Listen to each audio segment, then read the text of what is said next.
Hi friends, പുതിയ വീഡിയോയിലേക്ക് സ്വാഗതം. എൻ്റെ ബാക്കിൽ കാണുന്ന ഈ അടിപൊളി എസ്റ്റേറ്റ് ഹൗസ് കണ്ടിട്ട് നിങ്ങൾക്ക് മനസ്സിലായോ? അപ്പം ഇതാണ് സ്കോട്ട്ലൻഡിലെ ഫോൾക്രിക്കിലുള്ള കലണ്ടർ ഹൗസ് എന്ന് പറയുന്നത്. കലണ്ടർ ഹൗസിൻ്റെ ഒരു ഹിസ്റ്ററി തുടങ്ങുന്നത് ഒരു 142 AD Roman soldiers Antonine wall construct ചെയ്ത ആ സമയം തൊട്ടാണ് കലണ്ടർ പാർക്കിൻ്റെയും കലണ്ടർ ഹൗസിൻ്റെയും ഒരു ഹിസ്റ്ററി തുടങ്ങുന്നത്. അതിനുശേഷം ഇതൊരു അറിയപ്പെടുന്ന ഒരു മാൻഷൻ ആയിരുന്നു. ഇവിടെ ഒരുപാട് റോയൽ റെസിഡൻസും അതുപോലെ ഒത്തിരി പ്രധാനപ്പെട്ട ആളുകൾ മിഡിൽ ഏജിലെയും അതിനുശേഷമുള്ള കാലഘട്ടത്തിലെ ആളുകളൊക്കെ താമസിച്ചൊരു സ്ഥലമാണ്. ഒലിവർ ക്രോംവെൽ ഇവിടെ താമസിച്ചിട്ടുണ്ട്. അതുപോലെ മേരി ക്യൂൻ ഓഫ് സ്കോട്ട് ഇവിടെ താമസിച്ചിട്ടുണ്ട്. ബോണി പ്രിൻസ് ഓഫ് ചാർലി ഇവിടെ വിസിറ്റ് ചെയ്തിട്ടുണ്ട്. അപ്പോൾ അങ്ങനെ ഒത്തിരി പ്രത്യേകതയുള്ള ഒരു സ്ഥലമാണ്. ഇപ്പോൾ ഒരു 1960 തൊട്ട് ഇപ്പോൾ ഇത് ഗവൺമെൻറ് പ്രോപ്പർട്ടിയാണ്, പബ്ലിക്കിന് വേണ്ടി തുറന്നു കൊടുത്തിരിക്കുകയാണ്. അപ്പം ഈ കലണ്ടർ ഹൗസിനോട് ചേർന്ന് ഒരു വിശാലമായ പാർക്കുണ്ട്. 170 ഏക്കറോളം സ്ഥലമുണ്ട്. അതിന് അങ്ങോട്ട് മാറി ഒരു നല്ലൊരു പോണ്ടുണ്ട്. പിന്നെ കുട്ടികൾക്ക് കളിക്കാനായിട്ടൊരു അടിപൊളി പ്ലേ ഗ്രൗണ്ട് ഉണ്ട്. ഒരു ഡേ ഔട്ടിന് പറ്റിയ ഒരു സ്പെക്ടാക്കുലർ സ്ഥലം തന്നെയാണിത്. പിന്നെ ഇതിൻ്റെ അകത്തേക്ക് നമുക്ക് എൻട്രി ഫ്രീ ആണ്. അതുപോലെ തന്നെ നല്ല കഫേ, ഐസ്ക്രീം ഷോപ്പൊക്കെ ഉണ്ട്. ഫ്രീ പാർക്കിംഗ് ആണ്. അപ്പം എന്തുകൊണ്ടും നല്ലൊരു സ്ഥലം തന്നെയാണ് വന്ന് കാണാനായിട്ട് എക്സ്പീരിയൻസ്. അതിൻ്റെ ഉള്ളിൽ പോകുമ്പോൾ നിങ്ങൾ അതിൻ്റെ അകത്ത് ഏറ്റവും അടിപൊളിയായിട്ട് കണ്ടിരിക്കേണ്ട ഒരു സംഭവമാണ് ഒരു ജോർജിയൻ സ്റ്റൈല് കിച്ചൺ. അപ്പോൾ ആ മിഡിൽ ഏജിലെ അല്ലെങ്കിൽ മെഡീവൽ ടൈമിലെ ഒരു ജോർജിയൻ കിച്ചൺ അവിടെയുണ്ട്. അപ്പോൾ ആ ജോർജിയൻ കിച്ചൺ നന്നായിട്ട് മെയിൻറ്റെയിൻ ചെയ്ത് ആ പഴയ കാലത്തെ സാധനങ്ങളൊക്കെ നന്നായിട്ട് ഒരു ഡിസ്പ്ലേ ഒക്കെ ചെയ്യാനായിട്ട് വെച്ചിട്ടുണ്ട്. അപ്പോൾ അത് വന്ന് കാണുക, നല്ലൊരു എക്സ്പീരിയൻസ് ആയിരിക്കും. അപ്പം ബാക്കി വിശേഷങ്ങളൊക്കെ നമുക്ക് വീഡിയോയിലൂടെ കാണാം. കലണ്ടർ ഹൗസിലേക്കുള്ള മെയിൻ എൻട്രൻസും അതുപോലെ തന്നെ ആ ഫ്രണ്ടിൽ നിന്നുള്ള ഒരു വ്യൂ ആണ് നമ്മളിപ്പോൾ കാണുന്നത്. ഒരു ചെറിയൊരു കാസിലിൻ്റെ ഒരു അപ്പിയറൻസ് നൽകുന്ന ഒരു ലുക്കാണ് ഈ മാൻഷൻ ഹൗസിനുള്ളത്. ഈ ഹൗസിന് ചുറ്റും വളരെ മെയിൻറ്റൈൻഡ് ആയിട്ടുള്ള ഒരു ലാർജ് ഗാർഡൻ തന്നെയുണ്ട്. ഈ വിക്ടോറിയൻ സ്റ്റൈലിലുള്ള ലാർജ് ഗാർഡൻ ലാംപ്സിൻ്റെ കാഴ്ചകൾ വളരെ സ്ട്രൈക്കിംഗ് ആയിട്ട് തോന്നി. ഒരുപാട് ലാംപ്സ് ഇവിടെ ഉണ്ട്. ഹൗസിനുള്ളിലേക്ക് കയറുമ്പോൾ തന്നെ ഒരു മനോഹരമായ സ്കോട്ടിഷ് സ്റ്റൈല് ഗിഫ്റ്റ് ഷോപ്പ് ഉണ്ട്. ഈ ബിൽഡിങ്ങിൻ്റെ ഡിസൈനും ആ ബിൽറ്റ് ക്വാളിറ്റിയും ഇൻറ്റീരിയർ ഡെക്കോയും ഒക്കെ കാണുമ്പോൾ തന്നെ നമ്മൾക്കറിയാം ഇത് ശരിക്കും ഒരു പാലസ് ഉണ്ടാക്കുന്ന ആ ഒരു എഫക്റ്റിലാണ് ഇത് നിർമ്മിച്ചിരിക്കുന്നത്. അത്ര മനോഹരമായിട്ടാണ് ഇതിൻ്റെ ഒരു കൺസ്ട്രക്ഷൻ നമുക്ക് കാണാനായിട്ട് സാധിക്കുന്നത്.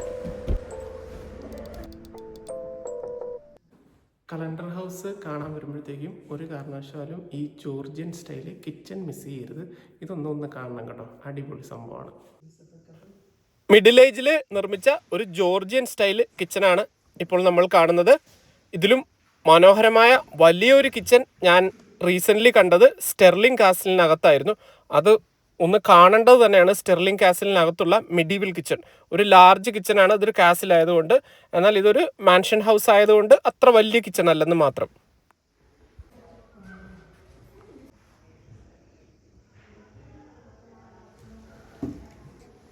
റോമൻ എംപറർ ആയിരുന്ന ആന്റോണൈനസ് പയസിന്റെ ഓർഡർ പ്രകാരമാണ് റോമൻ സോൾജേഴ്സ് ഈ ആന്റോണൈൻ വോള് കൺസ്ട്രക്ട് ചെയ്തത്.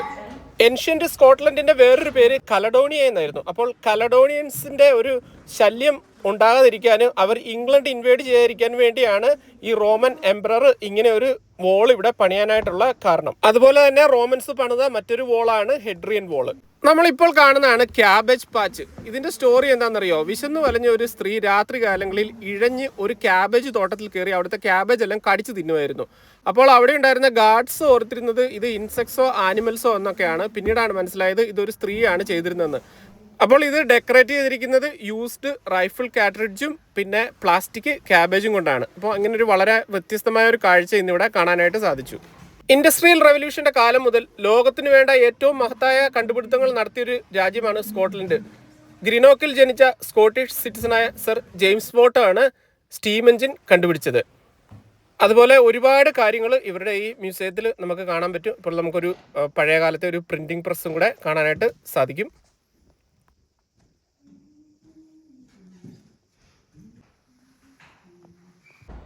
പിന്നെ നമ്മൾ ഇങ്ങോട്ട് വരുമ്പം കലണ്ടർ ഹൗസിൻ്റെ ആ ഒരു സ്റ്റോറി ഇവർ ഇവിടെ നന്നായിട്ട് ക്രിയേറ്റ് ചെയ്ത് വെച്ചിട്ടുണ്ട്. റോയൽ കണക്ഷൻസും ഒക്കെ എങ്ങനെയായിരുന്നു എന്നുള്ളത് ഇവിടെ നമുക്ക് നന്നായിട്ട് കാണാനായിട്ട് സാധിക്കും.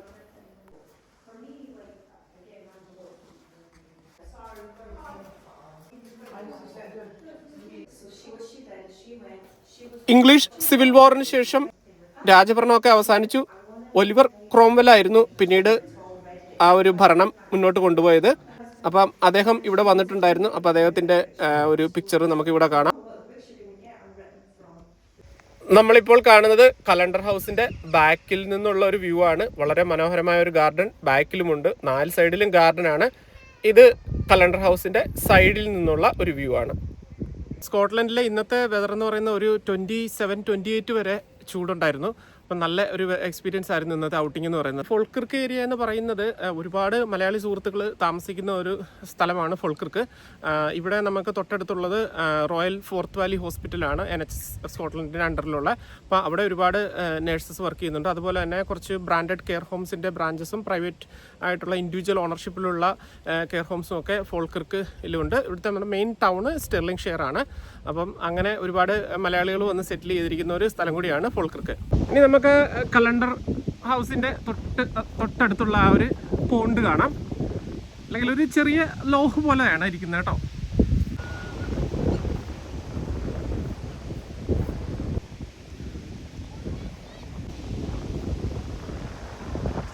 ഹൗസിനോട് ചേർന്നുള്ള ഒരു പോണ്ടാണിത്.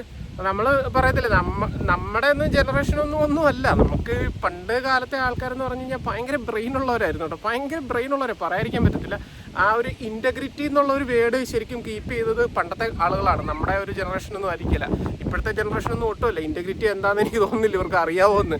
അപ്പം കാര്യങ്ങളൊക്കെ പക്ക ആയിട്ട് ചെയ്യുക എന്നുള്ള ഒരു സംഭവത്തിനാണ് നമ്മൾ ഇൻറ്റഗ്രിറ്റി എന്ന് പറയുന്നത്. പിന്നെ ഹാർഡ് വർക്ക് ചെയ്യുക, അതുപോലെ നല്ലൊരു ദീർഘവീക്ഷണത്തോടുകൂടി കാര്യങ്ങൾ ചെയ്യുക, നന്നായിട്ട് കാര്യങ്ങളെപ്പറ്റി പഠിച്ച് ആ ഒരു ധാരണയിൽ ജീവിച്ച ആൾക്കാരാണ് പണ്ട് കാലത്തുള്ളത്. അതുകൊണ്ടാണ് അവർ വെച്ചിരിക്കുന്ന, അല്ലെങ്കിൽ അവർ കടന്നു പോയിരിക്കുന്ന ഓരോ ഫുഡ് സ്റ്റെപ്പും ഇന്ന് നമ്മൾ ഓർത്തിരിക്കുന്നത്. കാരണം അവരുടെ ഒരു സിഗ്നേച്ചർ അവർ ഇട്ടിട്ടാണ് പോയിരിക്കുന്നത്, അവരൊക്കെ കടന്നു പോയപ്പോൾ. ഇപ്പോഴത്തെ കാലത്തെയൊക്കെ പറഞ്ഞു കഴിഞ്ഞാൽ ഭയങ്കര കോമഡിയാണ് ചില കാര്യങ്ങളൊക്കെ നമ്മൾ കേട്ട് കഴിഞ്ഞാൽ തന്നെ. അപ്പം ഈ ഒരു എല്ലാ ഏരിയയും ഒരു ക്ലീൻ ആയിട്ട് നിലനിർത്തിയിരിക്കുകയാണ്. അല്ലെങ്കിൽ അതുപോലെ ആ ഒരു ഇൻവെസ്റ്റ്മെൻ്റ് എന്ന് പറയുന്നത് പ്രോപ്പറാണ്. ഒന്ന് ഇൻവെസ്റ്റ് ചെയ്താണ്. ഈ ബിൽഡിംഗ് ഒക്കെ ഇപ്പോൾ എനിക്ക് തോന്നുന്നു ഒരു 800 വർഷത്തോളം പഴക്കമുണ്ട്. പൊളിയത്തില്ല, അവിടെ ഇരിക്കും.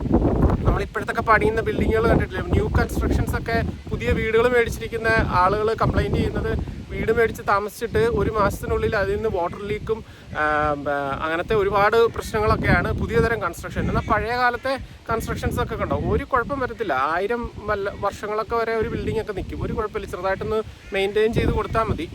അപ്പം അതാണ് ഈ ഇൻറ്റഗ്രിറ്റി എന്നുള്ള സംഭവങ്ങളൊക്കെ കാണണമെങ്കിൽ നമ്മൾ UK പല ഭാഗങ്ങളിലും അല്ലേ, നമ്മൾ UK 4 രാജ്യങ്ങളിൽ എവിടെ ചെന്നാലും കാണാം. അവർ ആ ഒരു ഇൻറ്റഗ്രിറ്റി എന്നുള്ള വേർഡിൻ്റെ ഒരു പ്രോപ്പർ ഇത് കാണണമെങ്കിൽ നമ്മൾ പഴയ കാര്യങ്ങൾ കാണുകയും അതിനെപ്പറ്റി പഠിക്കുകയും ചെയ്യണം. പുതിയ കാലത്തൊക്കെ അഡ്വാൻസ്ഡ് ടെക്നോളജിയും AI അങ്ങനെ കാര്യങ്ങളൊക്കെ ആയിട്ട് പോവാണ്.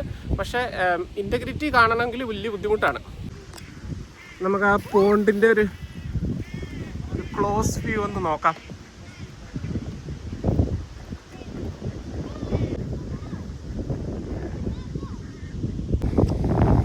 നല്ല ഡക്കിനെ സ്പോട്ട് ചെയ്തിട്ടുണ്ട്.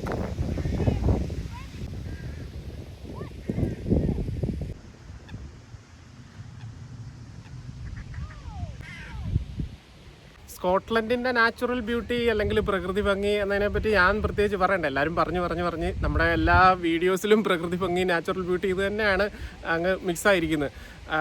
എനിക്കുണ്ടല്ലോ, എനിക്ക് സത്യം പറഞ്ഞു കഴിഞ്ഞാൽ എനിക്ക് ഇവിടുത്തെ ചില സ്ഥലങ്ങൾ കാണുമ്പോൾ എനിക്ക് നാട്ടിലെ എൻ്റെ ഒരു കുട്ടിക്കാലമൊക്കെയാണ് ശരിക്കും ഓർമ്മ വരുന്നത്. കാരണം ആലപ്പുഴയിൽ ജനിച്ചു വളർന്ന എനിക്ക് ഈ കായലും നദികളും ഇതുപോലെയുള്ള ഇച്ചിരി എന്നാ പറയുന്നത് നല്ല കാണാൻ നല്ല ഭംഗിയുള്ള സ്ഥലങ്ങൾ കാണുമ്പോൾ എനിക്ക് ഭയങ്കര കണ്ണിനും മനസ്സിനും ഒക്കെ ഭയങ്കര കുളിർമയാണ്.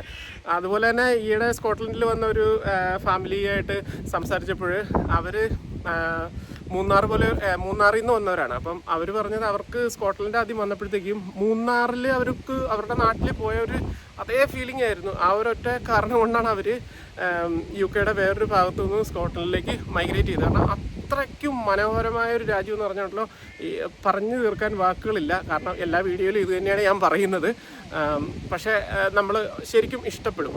പിന്നെ എല്ലാവരും പറയുന്ന ഒരു മിഥ്യാധാരണ എന്ന് വേണേൽ നമ്മളതിനെ വിളിക്കാം, സ്കോട്ട്ലൻഡ് ഭയങ്കര തണുപ്പാണ്.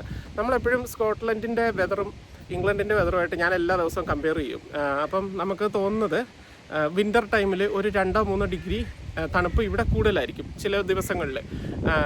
അത്യപൂർവമായിട്ടാണ് ഒരുപാട് ഒരു മൈനസിലേക്ക് പോകുന്നത്. ചിലപ്പോൾ -6 വരെയൊക്കെ വന്നിട്ടുണ്ട്. അത് പക്ഷേ കുറച്ച് നേരത്തേക്ക് മാത്രമാണ്. അത് കഴിയുമ്പോൾ ടെമ്പറേച്ചർ ഓക്കെ ആവും. പിന്നെ നിങ്ങൾ ഈ വീഡിയോയിലും ഒക്കെ കാണുന്ന ഇതെന്ന് പറഞ്ഞു കഴിഞ്ഞാൽ നിങ്ങൾക്ക് ലൊക്കേഷനെ പറ്റി അറിയാത്തതുകൊണ്ടാണ്. ഈ വിൻ്ററിൻ്റെ ഒരു ടെറിഫിക് സീനൊക്കെ നിങ്ങൾ കാണുന്നത് സ്കോട്ടിഷ് ഹൈലാൻഡിൽ നിന്നുള്ള വീഡിയോകളാണ്. അത് ഇവിടുത്തെ ട്രാവലേഴ്സും യൂട്യൂബേഴ്സും ഒക്കെ പോയിട്ട് അവർ ഡ്രോൺ വെച്ച് അല്ലെങ്കിൽ നല്ല ക്യാമറാസ് വെച്ചെടുക്കുന്ന ഹൈലാൻഡ് വീഡിയോസാണ്. ഹൈലാൻഡ് എന്ന് പറയുന്നത് സെൻട്രൽ സ്കോട്ട്ലൻഡിൽ നിന്ന് മാറി വിശാലമായിട്ട് കിടക്കുന്ന ഒരു സ്ഥലമാണ് ഹൈലാൻഡ്.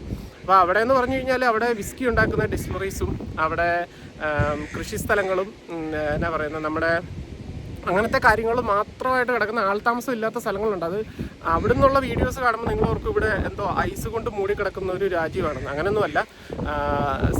സ്കോട്ട്ലൻഡ് 2-3 ഭാഗമായിട്ടാണ് കിടക്കുന്നത്. അപ്പം മെയിൻ ലാൻഡിലൊന്നും അങ്ങനെ വലിയ തണുപ്പൊന്നുമില്ല. പിന്നെ നമുക്ക് ഈ സമ്മറിൽ എനിക്കത് ശരിക്കും അറിയാൻ പറ്റി. ഈ സമ്മറിൽ നല്ല ചൂട് വന്നെങ്കിലും നമുക്കിവിടെ വലിയ കുഴപ്പമൊന്നുമില്ല. ഒരു എന്നാ പറയുന്നത് 27 ആയിരിക്കും മാക്സിമം വരുന്നത്. അല്ലാത്ത ദിവസങ്ങളിൽ 22, 18, 19 ആ ഒരു ടെമ്പറേച്ചറാണ്. പിന്നെ ഇടയ്ക്കിടയ്ക്ക് മഴ വരും. മഴയെ ഇഷ്ടപ്പെടുന്ന ആളുകൾ ഒത്തിരി പേരുണ്ട്. അപ്പോൾ അവർക്ക് ഇതൊന്നും ഒരു ബുദ്ധിമുട്ടായിരിക്കില്ല. കഴിഞ്ഞ ദിവസം ഇംഗ്ലണ്ടിൽ നിന്ന് 3 സുഹൃത്തുക്കൾ വിളിച്ചിട്ട് പറഞ്ഞത് ഇവിടുന്ന് കുറച്ച് മഴ അങ്ങോട്ട് അയച്ചു തരാമെന്ന്. അപ്പോൾ ഞാൻ പറഞ്ഞു ഇവിടെ മഴ ഇപ്പോൾ പെയ്യുന്നില്ല, മഴ പെയ്യുമ്പോൾ ഞാൻ അയച്ചു തരാമെന്ന് പറഞ്ഞിട്ടുണ്ട്.